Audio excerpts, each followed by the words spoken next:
Hello, I am Moonstone, and welcome to Anything Animation, where I talk about anything and everything animated. Today I'm going to be talking about Wonder Egg Priority. I tried to find something yellow for this, and this is all I had, but I did do my makeup inspired by, Ioto,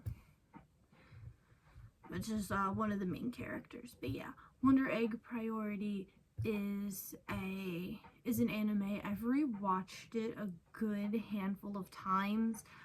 I actually tried to make a video about it before, but I ended up getting rid of it for the same reasons I had to get rid of a silent voice.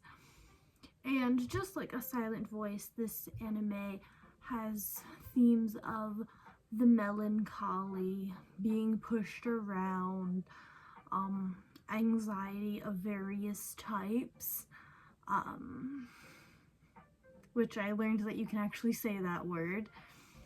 The mishandling / rough treatment of all of our main characters, actually pretty much everyone in this anime, no joke.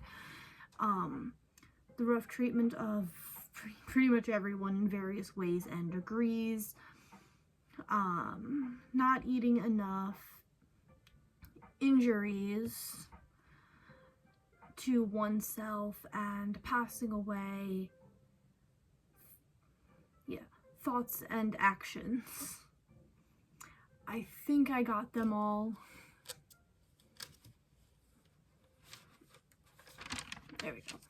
I think I got them all. I do apologize if I didn't get them. This anime tackles a lot of sensitive subjects. So just trigger warning, everything you can think of that needs a trigger warning. Yeah. If you're triggered by any subjects, any at all, please click away now. I do understand. So anyway, for those who didn't click away, Wonder Egg is a very short anime with only 12 episodes and a movie that's not even an hour long. Episode 1, we see a girl in a yellow jacket. She's looking down at a bug that's passed away.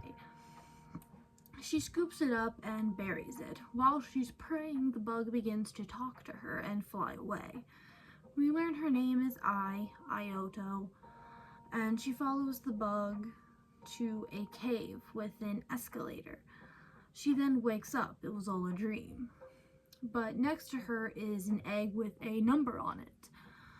I doesn't know what to do with the egg. She thinks about sitting on it, cracking it. Her teacher comes over to deliver her schoolwork to her, and that's when we learn with this that she's not homeschooled. She just hasn't gone to school in a while, but we don't know why yet.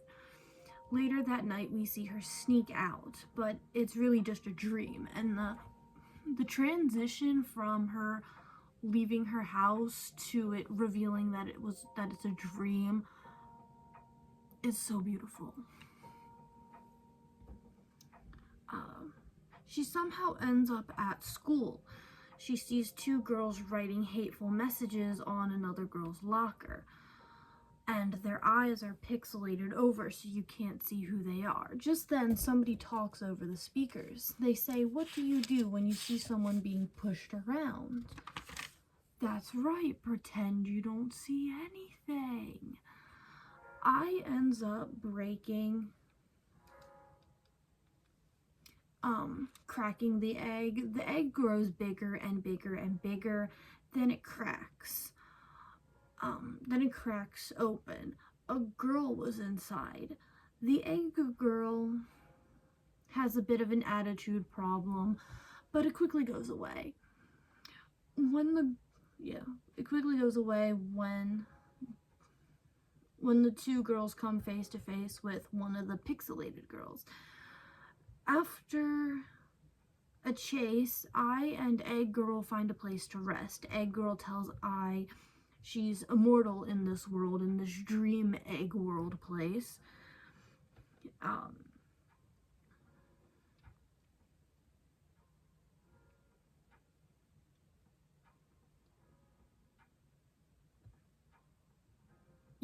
She's immortal and her in this world, and the wound that she got during the chase is already healed.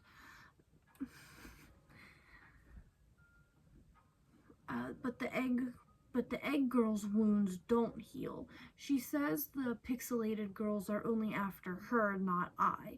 They talk about friends, and they both reveal that they don't have any and begin opening up, but it's cut short when the See-No Evils, along with the pixelated girl, tries to break open the door. I wanders to the roof where we see a statue. Yeah.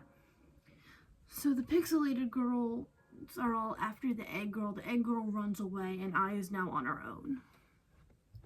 So I, now alone, wanders to the roof where we see a statue of someone I knows. We then flash back to when I met this girl who's now the statue. She was I's only friend, and we don't see it, but I's only friend ends up jumping off the school roof in the flashback. We don't know why. We just know I blames herself, and that's why she hasn't been in school.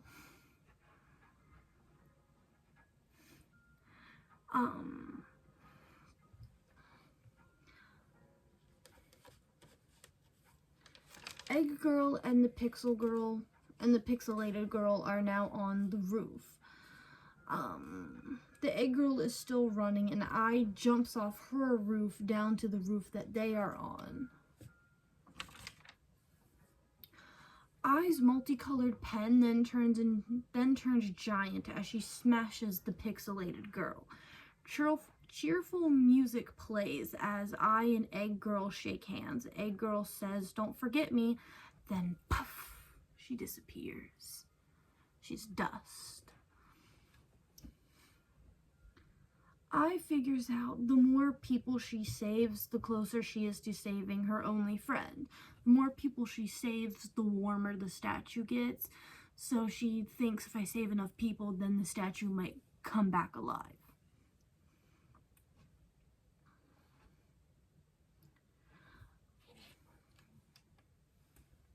Okay. Yeah, closer she is to saving her only friend.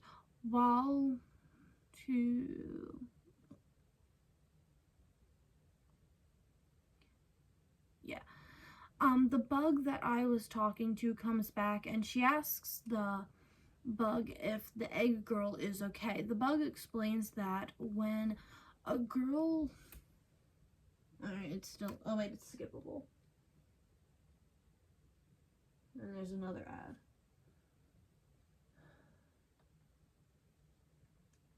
There. I hate ads in my background music. The bug explains to I when a girl self passes away, they end up in the egg world. And in the egg world that I is, yeah, that's what I is calling it. And when you crack the egg, they come out, and whatever caused them to take their life will manifest into a monstrous beast. And if I saves them all, they can pass on.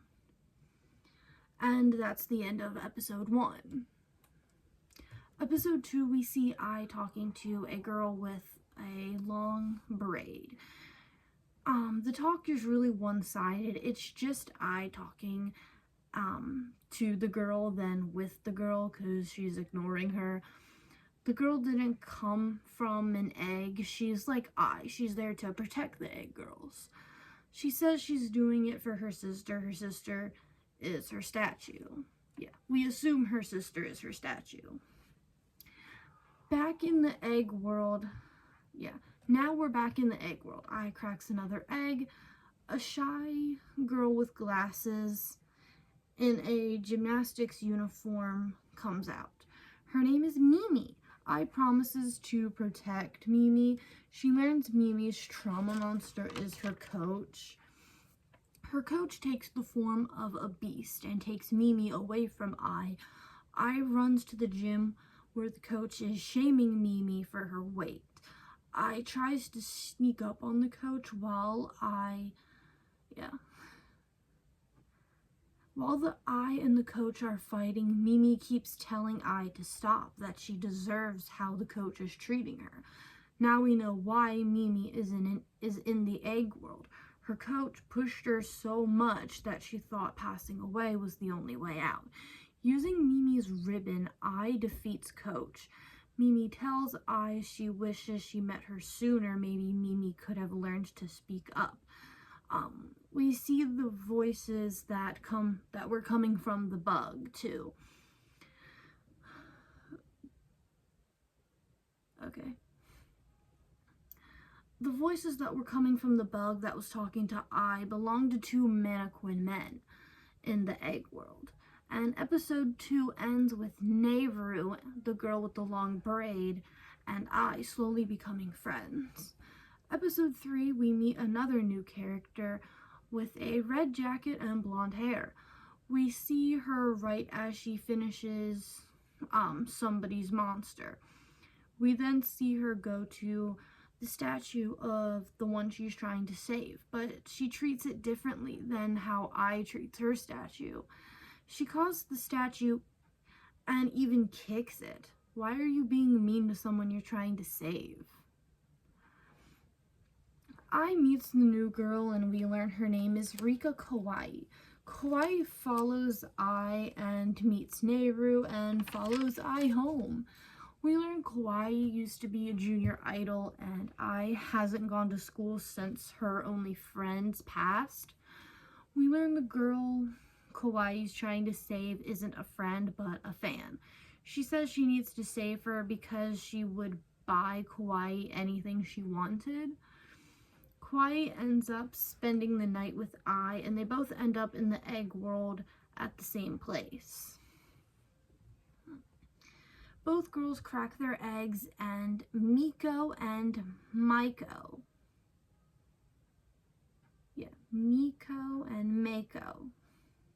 I forgot how to pronounce these twins' names. They both crack their eggs and these two twins basically come out. The girls are obsessed with this singer, and we learn that are obsessed with this one singer, and we learn the singer that they both love chose to pass away, and they passed away trying to be like her. I asked for the truth. While fighting, I asks for the truth about what happened to Kawaii's statue, learning her name is Chammy. Kawaii says Chammy was a fan of hers. She spent all her money just to see her and shake hands with Kawaii. One day, Kawaii sees Chammy stealing and selling what she stole so that she could see Kawaii again. When they saw each other again, Kawaii called her and that she'd be too embarrassed to be seen with her. She never saw Chammy again till her funeral. Kawaii says she was all skin and bones. She didn't look like herself anymore. Now that we know why Kawaii wants to save Chammy, we learn that she blames herself for what happened. She could have just talked to Chammy about how stealing isn't worth it instead of pushing her away by being mean. I understand why Kawaii did it. She was mean to get Chammy to stop.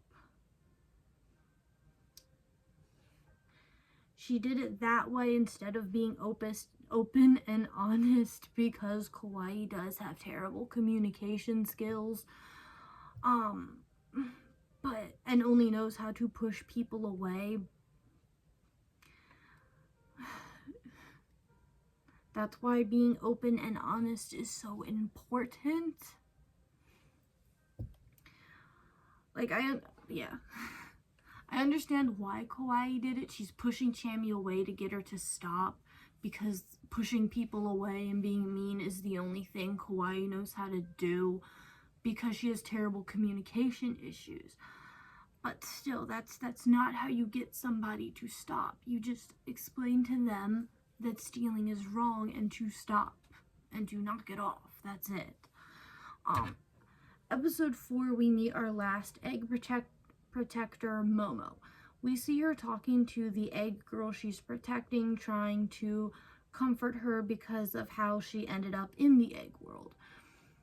We cut back to Ai and the two fans and their trauma monster. It's this crazy older fan. The two twin fans play a song from the singer the three of them are obsessed with, and the monster can't hurt them while the song is playing. Momo's monster she's fighting is a nasty creature. And we learn that, and we don't learn. We see that her weapon is an umbrella. We cut back and forth between both battles. Momo wins her battle first, then Kawaii, whose weapon is two broken scissors, wins her battle first, then Kawaii joins Ai in the fight, and they beat the monster together. In the real world, Ai meets with Nehru and learns she is president of a company. And the mannequins in the egg world tell Momo there are others protecting eggs like her, and to look for the sunflower. Momo and Ai actually pass each other in the real world and don't even notice. We see at the tail end of a fight between Momo and an egg girl's monster. Once the monster is defeated, the egg girl says she's in love with Momo. And this is the second time that this has happened. Alright, there's still more ads. This is the second time this has happened. And we see Momo's statue on the edge of train tracks on the way back to where... Okay. Why are there so many ads? On the way back to where the girls get their eggs, Nehru and Kawaii run into Momo for the first time. Kawaii mistakes Momo for a boy, something that happens a lot because Momo is very tall and has short hair. We learn from the mannequins, no boys can ever come to the egg world. Boys don't go to the egg world when they pass away. They go somewhere else. The mannequins aren't sure where. Okay. Momo and Ai do end up meeting by the end of the episode. Episode 5 opens with Nehru fighting an egg girl's monster. Nehru's weapon is a sword keychain. It's a little keychain. It turns into an actual sword. The three girls meet up at Ai's house.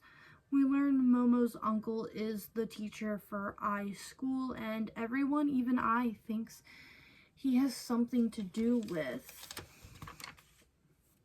Koito, Ai's only friend, the passing. Yeah, the passing of Koito, Ai's only friend. I said it all backwards. We're back in the egg world with Nehru. She's saving an egg girl, or egg woman, I should say. So far, all the egg girls have been around Ai and the others' age. I know Ai's 14. I don't know if Nehru, Kawaii, and Momo, or if they're all 14, or if they're all just around 14.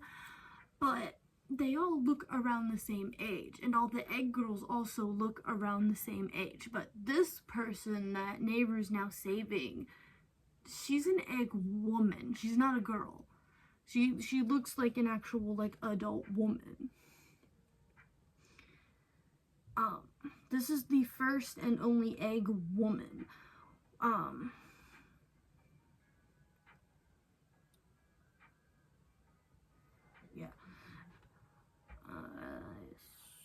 This is the first egg woman we get. She looks to be in her 20s, and this may be the first egg, well, maybe not the first, because of the gymnastics girl, but I related to this one. The egg woman's monster is about aging. And I've talked about this in many, many videos about how, the woman's monster is aging. That's what her monster is all about. She fears aging, And I've talked about this in many, many, many other videos about how society tells women that they're ugly if you age, buy all these beauty products so you'll be young forever. So after Nehru defeats the Egg Woman's monster, we then cut to the 4 girls hanging out in the egg world. Kawaii has the idea to not buy eggs anymore and to just stay in the egg world. Everyone disagrees, wanting to, save their statue people. And they get into a little argument. Nehru leaves, and we cut back to the battle that she started with the Egg Woman. She defeats the woman by ruining her hair. Yeah, so the Egg Woman was her own monster. By ruining her looks, she was able to learn that looks don't really matter and that what she did was silly, and then passes on.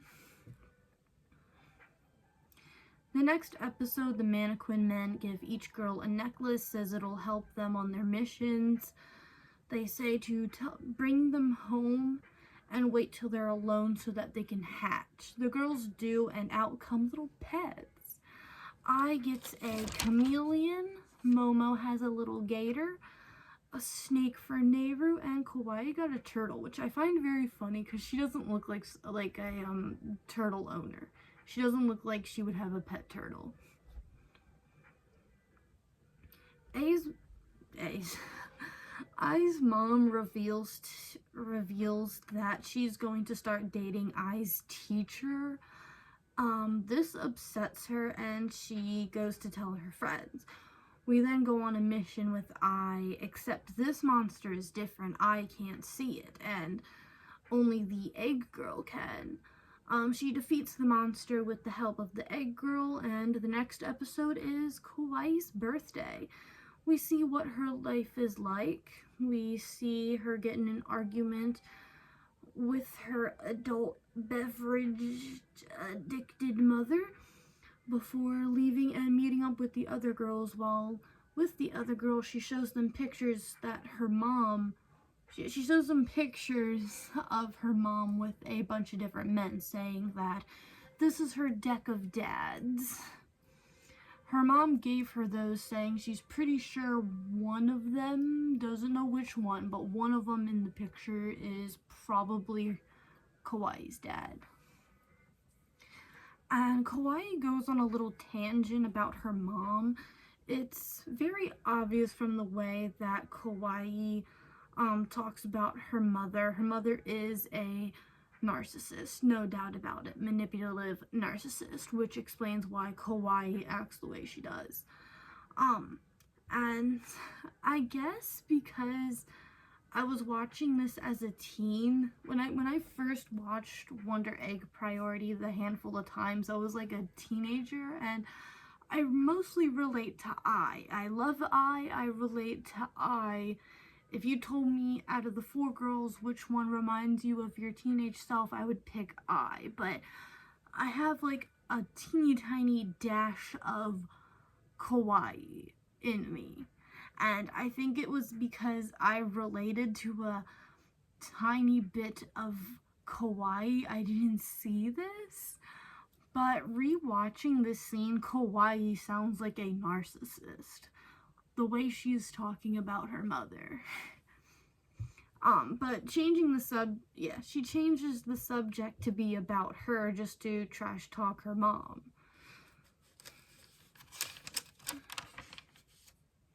We then skip to a Kawaii mission, and she almost loses till her turtle comes out of a shell to save her.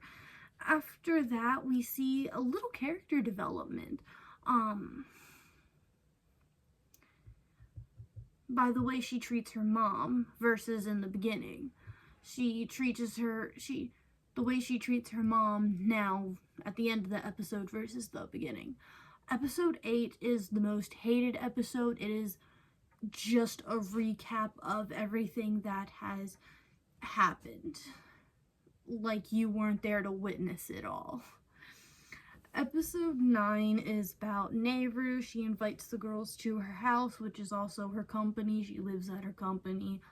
She shows the girls her sister, who's trapped in the egg world. So, when the girls go to the egg world, they're actually, like, sleeping. They're, like, the egg world's like a dream world, kind of. So you have to go to sleep to go to the egg world.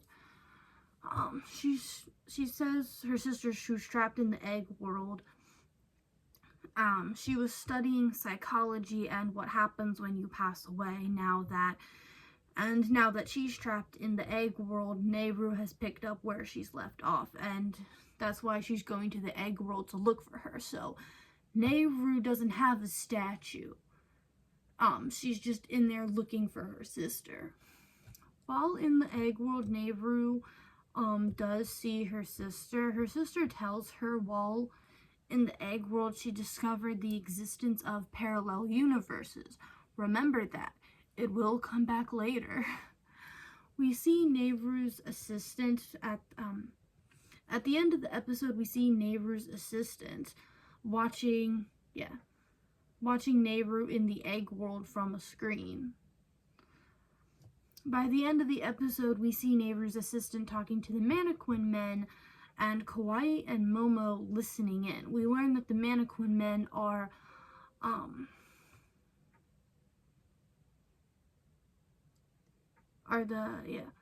the calls for the egg world. I misspelled the word calls. So Kawaii and Momo learn that the Mannequin Men are the calls for the egg world. Episode 10 begins with Momo telling the girls about a date she almost went on. A boy asked her out. She got all dressed up in a really pretty dress, but when he saw her, all he said was, "I thought you were a guy," and then ditched her.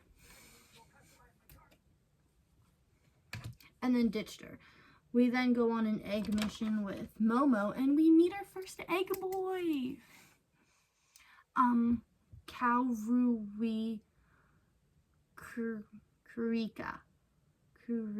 Kurika. Yeah.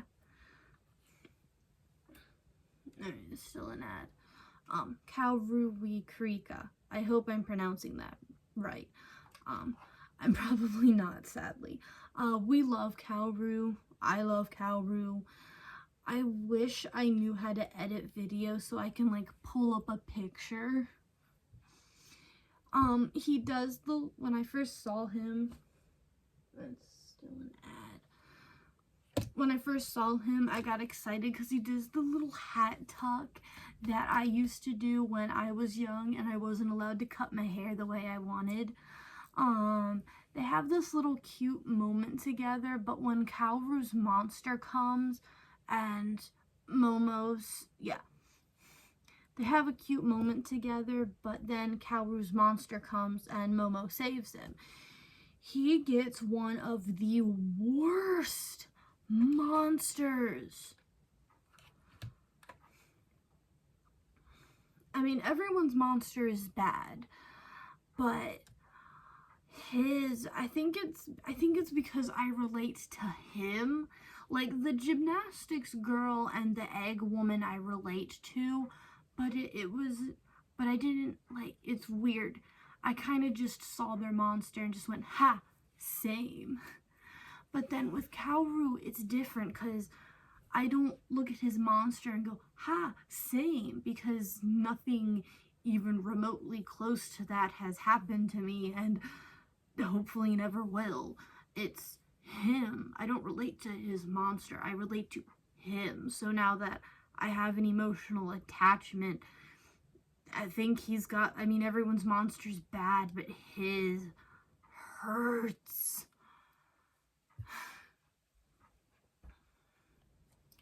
But yeah, Momo does end up saving him, thankfully, and after a bittersweet goodbye, Momo goes to check on her statue.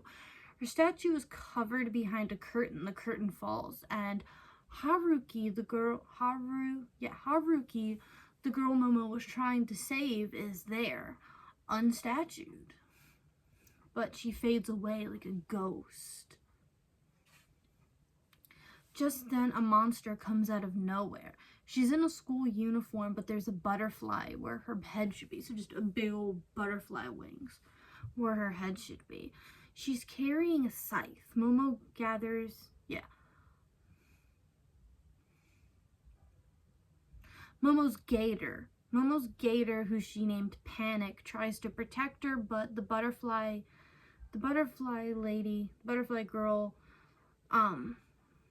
the butterfly's scythe, hurts Panic, and she makes Momo eat some of Panic. The next episode, episode 11, starts with the same thing happening, but with Kawaii. The girl, the same thing that happened to Momo happens to Kawaii, except instead of a butterfly, it's a dragonfly, and instead of a scythe, it's a wrecking ball. But they do the same thing. The dragonfly lady makes Kawaii eat her turtle. Also, she mentioned somebody named Frill before we see what I is doing. It's night and I knocks on the mannequin men's door. She's in the egg world and she knocks on the door to the mannequin men's house. With no answer, she enters. She's caught by one of the mannequin men. He shares his backstory. The two mannequin men were once human. They worked for this company. I assume it's Neighbor's company. It's never said, but I assume, seeing as they were talking to her assistant. Both men decide they want a kid, a daughter. So using science and biology, eventually they do. They create a girl named Frill. They gave her flaws as well as good traits to try to make her as human as possible. And they decided to make her age at 14. Not a child, but not yet an adult, so that she would be more complicated.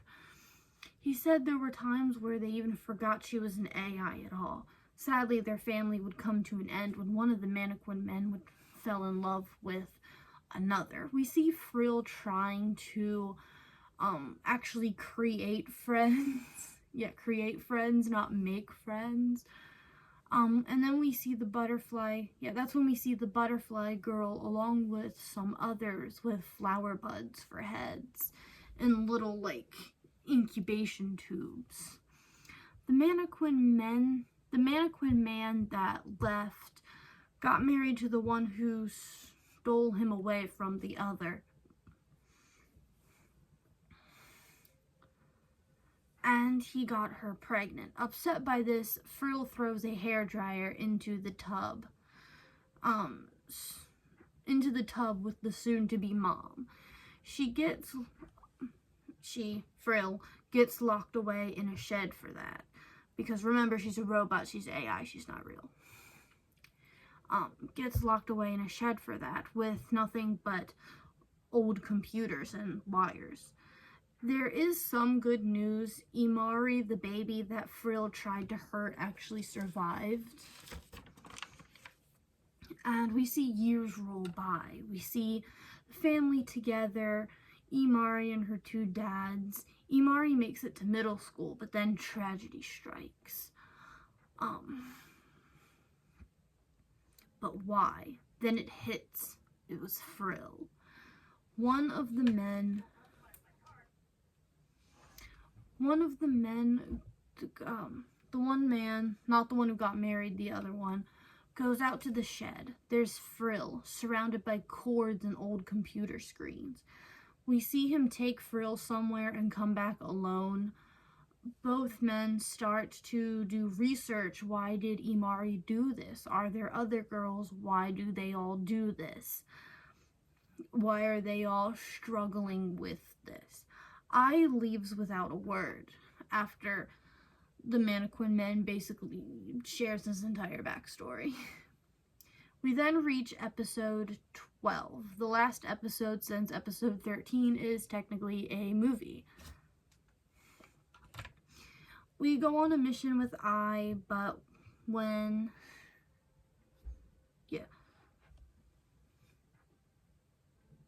we go on a mission with Ai. We see her crack her egg, and Ai comes out of it. She sees herself come out of it. Ai is confused, then the Mannequin Men explain parallel universes. Remember, I said that would be important later. Egg Ai is an Ai from another universe where she never met Koito, and she was alone. So, Egg World.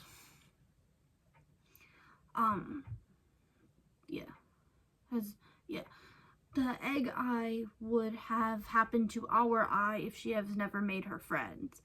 Egg Ai's monster is a paint monster that looks like her teacher, Mr. Sawaki, the one that keeps bringing her stuff, the one that her mom is dating.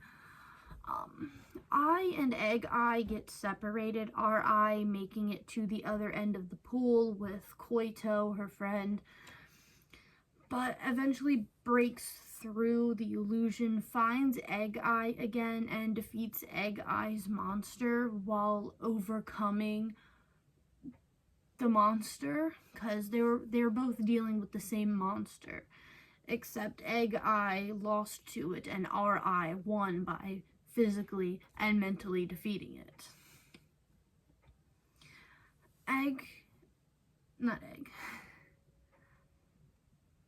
Ai gets the same treatment with her statue. Another dragonfly comes, tries to steal our Ai's eye, but she takes Egg Ai's eye instead, and our Ai wakes up escaping. Yeah, she wakes up escaping. Yeah, escaping the dragonfly. And the episode ends. Now it's time for the movie. Hopefully I have enough time to talk about the movie. The movie begins with Ai recapping the entire series so far, and Ai's recap takes up a literal 25 minutes of this 44-minute movie / episode. After the recap, we follow Nehru. We hear her talking to her sister, but we don't see her, so we don't know if it's all in her head or if they're communicating somehow, some way. She meets up with Ai, tells her to look after her rat, and then we follow Ai. She sees her friend Koito, who she just saved. We see history was rewritten. Instead of Koito jumping, she just threatens to jump but doesn't. Ai tries to talk to her, but quickly realizes Koito doesn't remember Ai. Ai tries to talk to Nehru, but she doesn't remember Ai either. Ai meets up with Kawaii and Momo. The same thing happened to them with the people they saved. On the way home, an unknown number calls Ai. She says the Nehru that Ai talked to wasn't the real Nehru. That's why she didn't recognize her. Ai and Kawaii goes to Nehru's company. They meet Nehru's sister, but she's a sister from another parallel universe.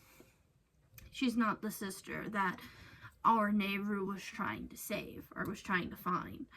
The real Nehru is now stuck in the egg world with Frill. Frill found her. We then time skip.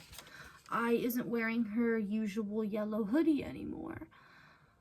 She switched schools and said she began to drift apart from the other girls. Ai wants to see Nehru again, so she goes to the egg world one last time and asks the Mannequin Men where Nehru is. All they say is, buy an egg. And the series just ends there. That's it.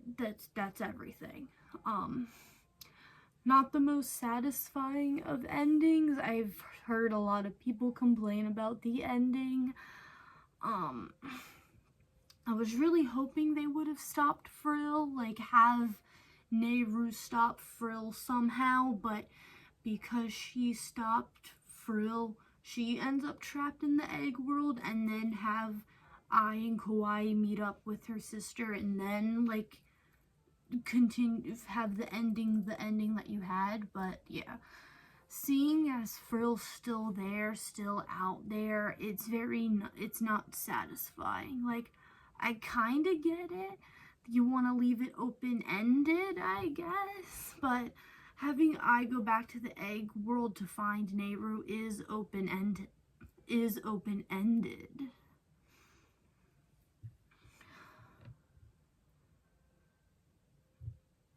Yeah, but yeah, that's Wonder Egg Priority. Thank you guys so much for watching. I'll see you guys next time. Bye.